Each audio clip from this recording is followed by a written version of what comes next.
लोकसभा चुनाव हो चुके हैं, इसके नतीजे भी आ चुके हैं, लेकिन अब निगाह राज्यसभा पर टिकी है।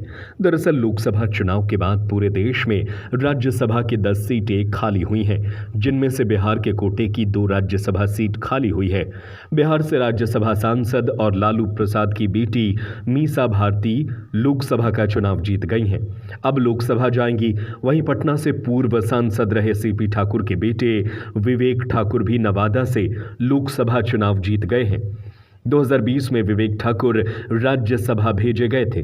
विवेक ठाकुर का अभी भी 2 साल का कार्यकाल बचा हुआ है, लेकिन मीसा भारती और विवेक ठाकुर लोकसभा चुनाव जीतने के बाद अब इन दोनों खाली हुई सीटों की चर्चा है। खाली हुई सीटों को लेकर बिहार के राजनीतिक गलियारों में कई तरह के कयास लगाए जा रहे हैं। चर्चा तो यह है कि राष्ट्रीय जनता दल कोटे की खाली हुई मीसा भारती वाली जगह पर लालू प्रसाद यादव रोहिणी आचार्य को राज्यसभा भेज सकते हैं। इससे 3 तरह के लाभ होंगे। एक, यह सीट लालू प्रसाद यादव के परिवार में रह जाएगी।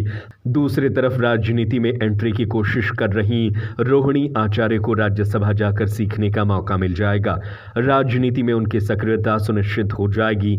अगली बार लालू प्रसाद यादव को इस बार की तरह उतनी मेहनत नहीं करनी पड़ेगी।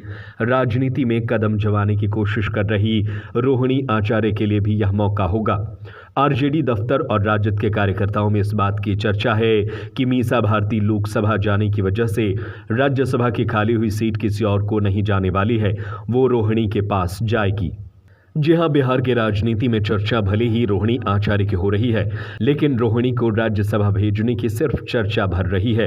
राज्यसभा के उपचुनाव और चुनाव के नियमों में अंतर है। इस अंतर की वजह से लालू प्रसाद यादव अपनी बेटी रोहिणी आचार्य को राज्यसभा नहीं भेज पाएंगे। यदि रोहिणी आचार्य के लिए लालू प्रसाद यादव कोई सेटिंग करते हैं, तभी ऐसा संभव है रोहिणी आचार्य राज्यसभा भेजी जा सके, मगर वर्तमान राजनीतिक परिदृश्य में वह भी होता नजर नहीं आ रहा है। दरअसल विवेक ठाकुर और मीसा भारती लोकसभा जाने के बाद राज्यसभा की खाली हुई सीटों को भरने के लिए अलग अलग नोटिफिकेशन निकल जाएंगे। नियम के अनुसार उपचुनाव के लिए विधानसभा के सभी विधायकों को इसके लिए वोटिंग करनी होगी। संख्या के आधार पर जिसे सबसे ज्यादा वोट मिलेंगे वही राज्यसभा जाएगा।